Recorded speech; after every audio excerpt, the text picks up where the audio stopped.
तो सारी मेरी बेबिया ने हाथ जोड़ के ने और राम राम सारिया ने, छोटी बड़िया ने, चाची ताइया ने, भाई बंधुआ ने, सारिया ने राम राम।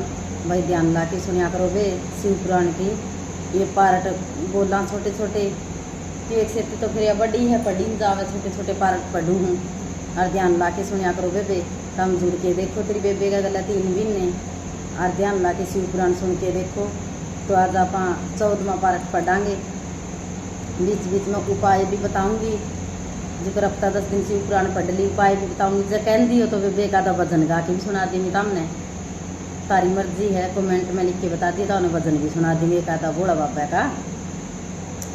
तो ये बाबा शिव पुराण चालू करा, हाथ ध्यान ला के सुनिए मेरी बेबे सारी। जय हो गणेश महाराज की जय हो। चांडाली पूर्व काल में एक ब्राह्मण कन्या थी, उनका नाम सोमिनी था। विवाह योग्य होने पर उनका विवाह एक श्रेष्ठ ब्राह्मण के साथ कर दिया गया। विवाह के पश्चात वह भोग विलास में पड़ गई, इस कारण उसका पति रोगी बन गया। इस कारण कुछ दिनों के पश्चात इसके पति की मृत्यु हो गई। पति की मृत्यु के पश्चात उसकी भोग लिप्सा और भी बढ़ गई। परिणाम स्वरूप वह एक वेश्या बन गई। उसके परिवार वालों को यह सहन नहीं हुआ और उसकी चोटी को पकड़कर घसीटते हुए निर्जल वन में छोड़ आए। वह वन में घूमते घूमते एक शूद्र के घर पहुंच गई। शूद्र उसको देखकर उसकी काम वासना जागृत हो गई। वह भी यही चाहती थी, दोनों पति पत्नी बनकर रहने लगे। वह शूद्र के साथ रहकर मांस शराब आदि का प्रयोग करने लगी। इससे उसकी काम वासना और तीव्र होती गई। उसको शूद्र से एक कन्या उत्पन्न हुई। एक दिन उसका शूद्र पति किसी काम से बाहर गया हुआ था।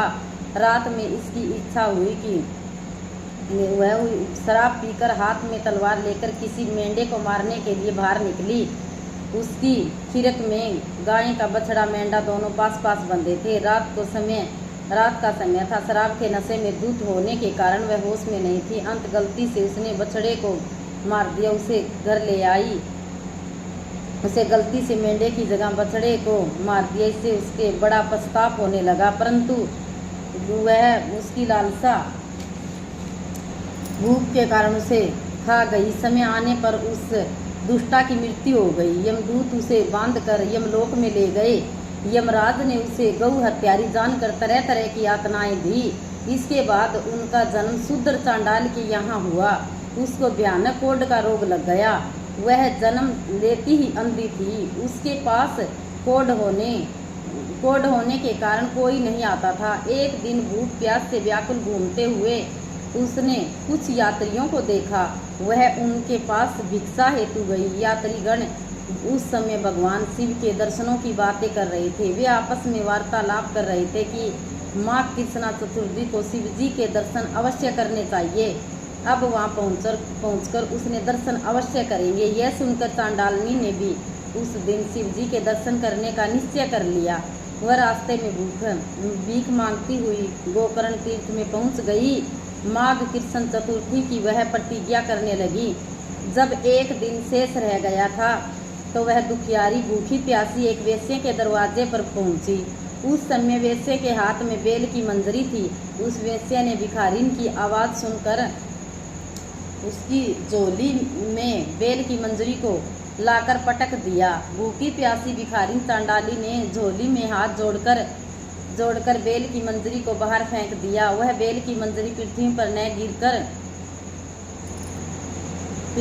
न गिरकर शिव जी के लिंग पर जाकर पड़ी। उस बेल मंजरी के शिव जी के छू जाने पर चांडाली के समस्त पाप नष्ट हो गए। इस दिन माघ कृष्ण चतुर्थी थी। उस दिन उसे भीख में कुछ भी नहीं मिला। इससे उसका निराहार चतुर्थी का व्रत हो गया। भूख के कारण वह रात भर जागती रही। इससे उसका रात्रि जागरण हो गया। शिव जी की इच्छा अनुसार उसी दिन उसकी मृत्यु हो गई।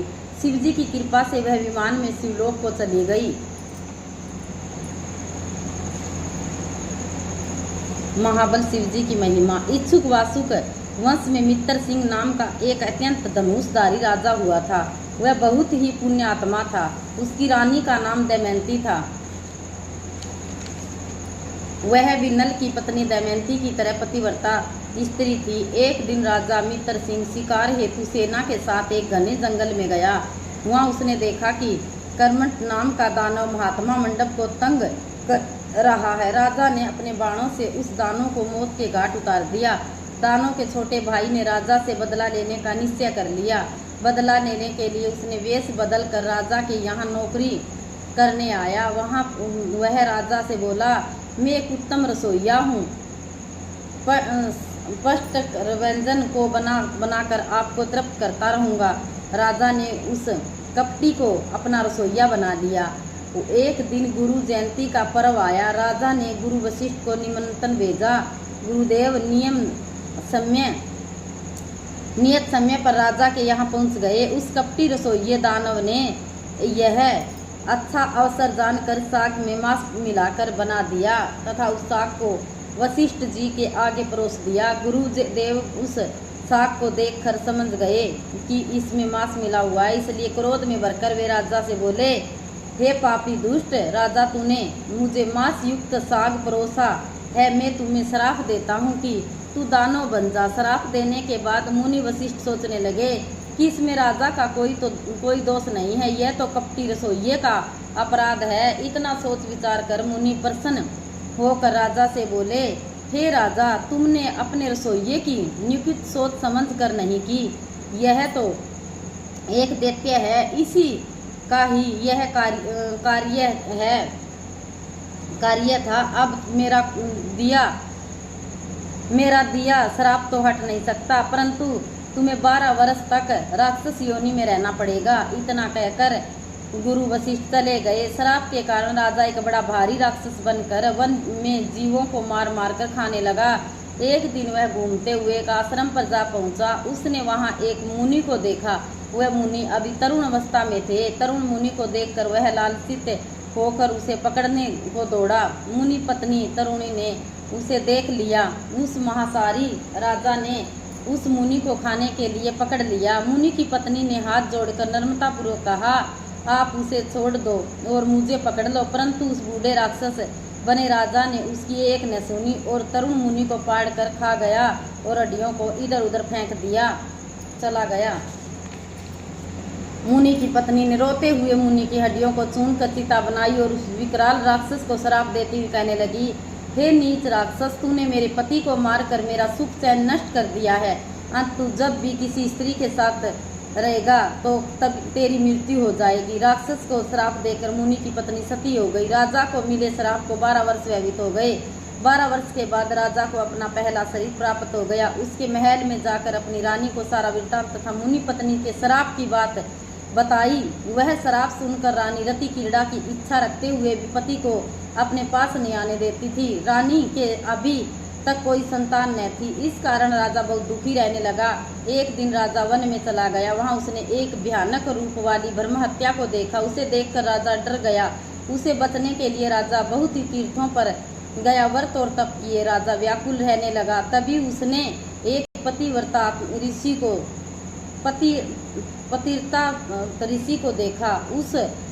उन ऋषियों का नाम गौतम था। राजा ने मुनि के चरणों में नम मस्तक होकर प्रणाम किया और मुनि पत्नी के श्राप की बात उन्हें बताई। राजा ने मुनि से उस श्राप की निवृत्ति का उपाय पूछा। राजा की बात सुनकर गौतम मुनि को उन पर दया आ गई। मुनि राजा से बोले, हे राजन, यहाँ से पश्चिम दिशा में गोकर्ण नामक तीर्थ है। वहाँ पर महाबल नाम का शिवजी का ज्योतिर्लिंग है। उस तीर्थ में स्नान करने और शिवजी की पूजा करने से तुम ब्रह्म हत्या से छूट जाओगे। राजा गौतम ऋषि की बात सुनकर बहुत बड़ा प्रसन्न हुआ और गोकर्ण तीर्थ में जाकर उसने स्नान किया तथा शिवजी की ज्योतिर्लिंग की पूजा अर्चना की।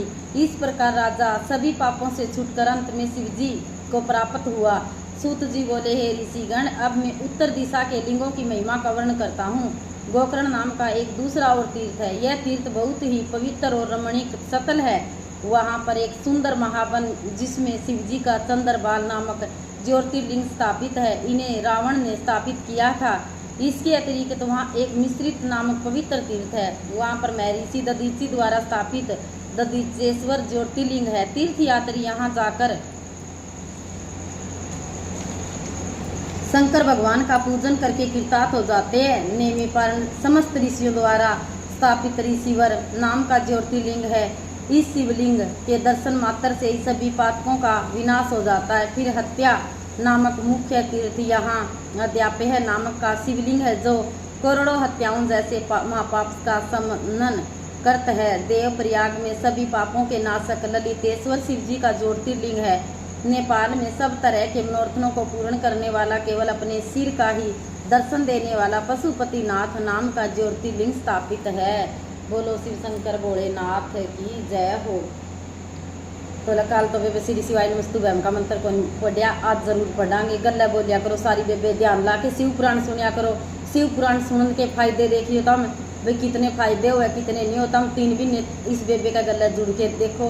ईब तो बेबे शिव पुराण पढ़ू हूँ और फिर बेबे रामचरित्र मानस पढ़िया करांगे। ध्यान ला के सुनती रहा करो। इसे से ग्रंथ सुनोगे मेरे भाई, मेरी बेटी, मेरी माँ, जो भी है इसने ध्यान ला के सुनिया करो। इस तरह अच्छे संस्कार मिले है। शिव पुराण तो घर में न्यू भी सुन ले तो भी अच्छी है। तो इस बेबे की शिव पुराण भी ध्यान ला के सुनिया करो। तो ई मंत्र बोलांगे। श्री शिवाय नमस्तुभ्यं, श्री शिवाय नमस्तुभ्यं, श्री शिवाय नमस्तुभ्यं, श्री शिवाय नमस्तुभ्यं, श्री शिवाय नमस्तुभ्यं, श्री शिवाय नमस्तुभ्यं, श्री शिवाय नमस्तुभ्यं।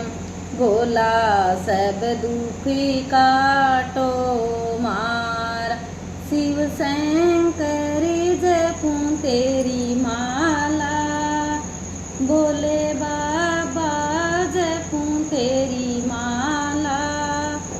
भोला सब दुख काटो मार, विश्व है मंगल मंगलकारी, शमशान निवासी हमार। ओ भोला सब दुख काटो मार। जय हो। धन्यवाद, शुक्रिया, धन्यवाद, शुक्रिया जरूर कया करो। शिव पुराण पढ़ के धन्यवाद शुक्रिया कहने का इतना फायदा है। जिस चीज़ ने भी छुआ में तो बार बार यही बात कहूँ बेबे, धन्यवाद शुक्रिया जरूर कया करो। और इस बेबे की वीडियो ध्यान ला के सुनिया करो। तो राम राम सारी बेबिया ने।